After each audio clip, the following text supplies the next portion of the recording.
नमस्कार। News station में आपका स्वागत है। आज हम आपको ले चलते हैं रेल कोच फैक्ट्री कपूरथला।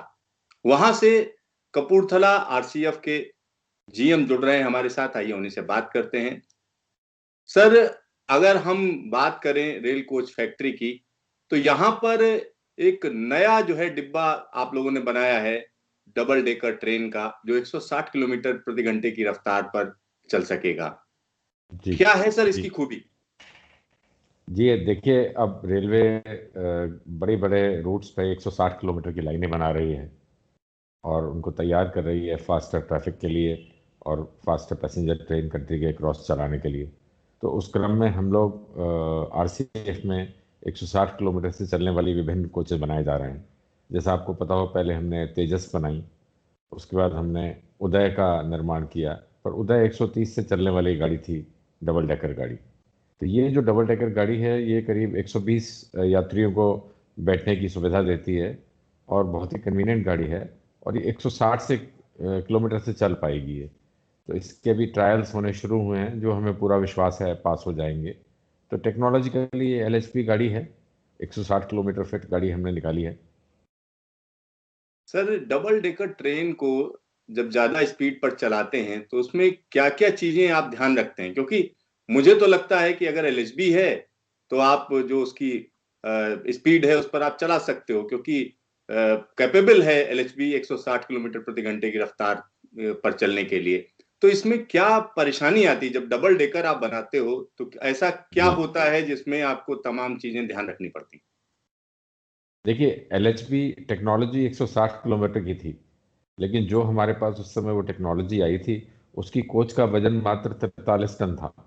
लेकिन ये डबल डेकर कोच जो होती है उससे काफ़ी ज़्यादा भारी होती है, साइज में बड़ी होती है।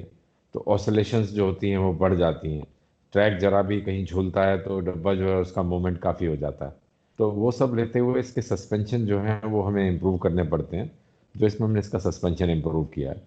साथ ही एलएचबी का जो डब्बा है वो लंबा है।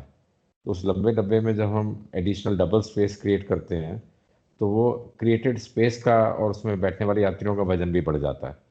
तो उस सबको ध्यान रखते हुए हमने इस डब्बे को निर्माण किया है, इसकी स्ट्रेंथ का। और ये डब्बा जो है, आरसीएफ का डबल डेकर डब्बा जो पहले का डिज़ाइन था उसी की प्रोफाइल के भीतर बनाया गया है। तो ये इसका कहीं किसी प्लेटफॉर्म से अड़ने का या किसी प्लेटफॉर्म शेल्टर से इंटरफेयर करने का कोई चांस नहीं है। तो ये बिल्कुल अपने रेलवे की व्यवस्था के अनुरूप डब्बा है। और 160 किलोमीटर तक इसको ले जाना काफ़ी बड़ा अचीवमेंट होगा। देखिए, एक गाड़ी में यदि हम 120 पर डब्बा ले जाते हैं तो ये एसी डब्बों की कैपेसिटी लगभग डबल कर लेगा। तो ये रेलवे के लिए काफ़ी बड़ा एक इनकम अर्न करने का साधन सिद्ध होगा। और साथ ही लोगों को इस डब्बे के अंदर की सुविधाएं बहुत अच्छी लगेंगी। हमने इसको बहुत चाव से, बहुत प्यार से बनाया है। सर, एक और चीज मुझे जाननी थी। जब डबल डेकर डिब्बा बनाया जाता है तो क्या इसकी जो ऊंचाई होती है, जो सामान्य डिब्बे होते हैं उनसे ज्यादा होती है? दूसरी बात यह है कि जब सेंटर ऑफ ग्रेविटी की अगर हम बात करेंगे तो क्या ऊपर बढ़ जाता है या ऊपर हो जाता है? तो इसकी वजह से क्या क्या दिक्कतें आती हैं जिसको आप लोग सही करते हो?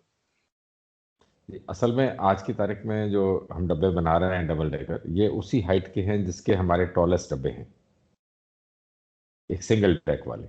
पर इसमें स्पेस ज़्यादा लाने के लिए हम दोनों जो बोगी होती हैं, जो पहिए होते हैं, उनके बीच में एक बैली के आकार में हम स्पेस निर्मित करते हैं। और जैसा बहुत सारे विदेशों के डब्बों में भी होता है कि एक जो दरवाजे के चढ़ने का रास्ता होता है, वहाँ से 2-3 स्टेप लेके नीचे जाने का रास्ता होता है, 2-3 स्टेप लेके ऊपर जाने का रास्ता होता है। ऐसा करके हम लोग एक्स्ट्रा कैपेसिटी बिल्ड कर लेते हैं। तो ये जब ये साइज इसका दोनों ऊपर नीचे के डेक बढ़ते हैं, तो एक दिक्कत जो अक्सर आती है कि नॉन एसी डबल डेक डब्बों में बड़ी दिक्कत थी कि जो उसकी खिड़की होती है नीचे वाले की, वो बिल्कुल प्लेटफॉर्म के लेवल पे हो जाती है। तो यदि ये नॉन एसी डब्बा हो तो बाहर से धूल आने का और जो यात्री हैं उनको थोड़ी असुविधा पहले पास्ट में रिपोर्ट की गई और होती है। लेकिन एक बार ये एसी हो जाता है तो कोई दिक्कत नहीं है। अब इसके एयर कंडीशनर्स भी हायर कैपेसिटी के हैं ताकि ज़्यादा बड़े स्पेस को ले सकें, पूरी तरह से ठंडा रख सकें। तो साथ ही क्योंकि नंबर ज़्यादा है, इसलिए हमने इसमें सारे में वीडियो कैमरास भी लगाए हैं। और इसके अंदर हमने जो फायर अलार्म सिस्टम है उसको भी सब जगह इंस्टॉल किया है, यात्रियों को उठ उठ के ना जाना पड़े। तो उनको यात्री सुविधा के लिए जो उनको यात्री इंफॉर्मेशन सिस्टम है, पैसेंजर इंफॉर्मेशन सिस्टम, वो भी अवेलेबल है। ये सब सुविधाएं हमने इसमें दी हैं। सर जैसे आप बता रहे हैं सीटिंग कैपेसिटी ज्यादा है, तो इसमें सामान रखने का भी इंतजाम आप लोगों ने अच्छा किया होगा। हाँ बिल्कुल, सामान रखने का इंतज़ाम, काफ़ी स्पेशल्स गाड़ी है ये, कोई हमने इसको बहुत भिड़ा हुआ नहीं बनाया। थोड़ा और भिड़ा हुआ बनाते इसको इंडिगो एयरलाइंस की तरह, तो हो सकता है शायद इसमें सीट्स और भी बढ़ा देते। लेकिन ये अपना जो स्टैंडर्ड हमारी चेयर कार होती है, उसी के मापतोल से बनी, मापदंड से बनी हुई है, और इसमें सामान रखने की जगह उसी प्रकार है पूरी। सर जो बैठने की व्यवस्था है, खासतौर पर जो सीट्स हैं इसकी, क्या जी वो पहले वाली जो डबल डेकर है उनसे अलग हैं, या उस जैसी हैं, या कंफर्ट अगर ज्यादा है, क्या है इसमें? देखिए, जो सीटें हैं ये हमारी जो पहली हमने उदय निकाली थी, उदय जैसी ही हैं, बिल्कुल एर्गोनॉमिक सीट हैं, जो काफ़ी ध्यान से डिज़ाइन करके बनवाई गई थी। तो ये ऐसी हैं कि जो एक भारतीय व्यक्ति के शरीर के अनुरूप हाइट से बनी हुई हैं। कई बार वो विदेश से आने वाली कई पुरानी कोचेज़ में, पहले कोचेज़ में ऐसी सीट लगी थी जो थोड़ा बड़ी कद काठी के आदमी के लिए होती थी। लेकिन ये जो हमारी सामान्य भारतीय कद काठी है, वो उसके अनुरूप हैं और एर्गोनॉमिक हैं, बैठने में आराम मिलेगा। सर एक डिब्बा बनाने में कितनी कीमत आती है? जो डबल डेकर का जो आप लोगों ने कोच बनाया है, कुछ एक्स्ट्रा कॉस्ट आ रही है कि सेम कॉस्ट है? जी देखिए, जो नॉर्मल हम चेयर कार बनाते हैं वो करीब 2,80,00,000 रुपए की एक बनती है, और यदि इंटरनेशनली देखा जाए तो वो करीब 7-8 करोड़ की एक बनती है। लेकिन हमारी इंडियन कोचेज जो हैं वो कंपैरेटिवली काफ़ी कॉस्ट इफ़ेक्टिव हैं। और ये जो हम LHV कोच का डबल डेकर किए हैं, ये करीब 3.13 करोड़ के करीब का है। 3,13,00,000 रुपए एग्जैक्ट जो इसका दाम हम लोग निकाला हुआ था, वो निकला है। और ये एकदम अच्छा दाम है, जो सुविधा है उसके हिसाब से एकदम बढ़िया दाम है, किसी भी इंटरनेशनल कोच के मुकाबले की चीज़ है। सर एक और चीज मुझे जाननी थी, जब ये कोच बनकर तैयार हो गई है, अब इसका टेस्टिंग होनी है, तो आरडीएसओ किस जी तरीके की टेस्टिंग करेगा और कब तक इसके रिजल्ट आ जाने की उम्मीद है? जी, हमने RDSO से रिक्वेस्ट कर दिया है, और मंत्रालय भी RDSO को परसू कर रहा है। देखिए, रेल मंत्री जी के दिल के बहुत करीब है ये बात कि हम जो अ, यात्रियों के लिए आधुनिक किस्म की रेल दें। एक रेल का जो स्वरूप है वो ऐसा हो जो आने वाले समय के अनुरूप हो। तो उसमें स्पीड जो है एक बहुत ही महत्वपूर्ण चीज़ हो जाती है। LHB कोच की फिटनेस तो 160 जरूर थी, लेकिन वो चल नहीं रही थी कहीं भी, क्योंकि ट्रैक, उससे संबंधित जो हमें सेफ्टी के इंतज़ाम करने होते हैं, वो अभी तक हो नहीं पाए थे। इंफ्रास्ट्रक्चर है जो किसी भी कंट्री में धीरे धीरे बनता है। अब बहुत इन्वेस्टमेंट जो अभी हमारी वर्तमान गवर्नमेंट है, इनके इनिशिएटिव से बहुत सारी इन्वेस्टमेंट हुई है, और ये बड़े ट्रंक रूट्स पे हायर स्पीड के लिए जो सुविधाएं और जो सेफ्टी डिवाइस साथ में बाउंड्री वॉल्स हैं, और ट्रैक की जो क्वालिटी है उसको इम्प्रूव करने, या जो OHC की क्वालिटी है उनको इम्प्रूव करने का काम किया गया है, और चल रहा है वो। तो जैसे ही ये बन जाता है, उसको एक्सप्लॉइट करना भी ज़रूरी होगा।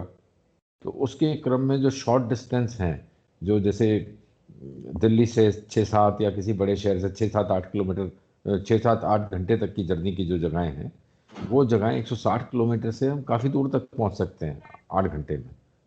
तो ये जो रीच बढ़ जाती है, दिल्ली दिल्ली बनारस, दिल्ली लखनऊ, ये आसानी से हो सकता है। तो ऐसा करने से जो हम लोगों की बैठ के जाने वाली कैपेसिटी, जो बिजनेस क्लास है हमारी, जो कि जाके अपना काम करके लौटना चाहती है, उनके लिए ये बड़ा एक सुविधा हो जाएगी। तो ये फास्ट स्पीड ट्रैवल हमें उपलब्ध करा सकेगी। गुप्ता जी एक आखिरी सवाल है। वंदे भारत जी एक्सप्रेस जो चल रही है देश में, वंदे भारत जी एक्सप्रेस और इस ट्रेन में क्या फर्क है? देखिए, वंदे भारत एक्सप्रेस जो है वो ट्रेन सेट है, और वो अपने आप उसमें चलने वाले हर 2 डब्बे पे एक इंजन छोटा सा लगा हुआ है। लेकिन ये जो है कन्वेंशनल ट्रेन है। इन दोनों में एक फ़र्क रहता है कि यदि डबल डेकर उस साइज़ में चला दी जाए तो इसमें जो लोग जाएंगे उनका नंबर काफ़ी होगा। लेकिन ट्रेन सेट जो है उसके अंदर एक कैपेबिलिटी होती है कि बहुत जल्दी स्टार्ट स्टॉप कर सकता है। लेकिन ये जो इंजन आगे पीछे लगेंगे हमारे, इसमें वो भी लग जाएं, तो उसके मुकाबले थोड़ा सा स्टार्टिंग स्टॉपिंग का टाइम ये ज़्यादा लेती है। परंतु longer point two point travel में ये कोई खास फर्क नहीं पड़ता है। अच्छी एफिशिएंट जर्नी होती है। तो जो इसमें ट्रैवल करेंगे वो इसका लुत्फ उठाएंगे, और I am sure higher speed से ट्रैवल करने में डबल डेक में बिल्कुल ऐसा अनुभव होगा जैसे किसी भी विकसित देश में लोग ट्रैवल करते हैं।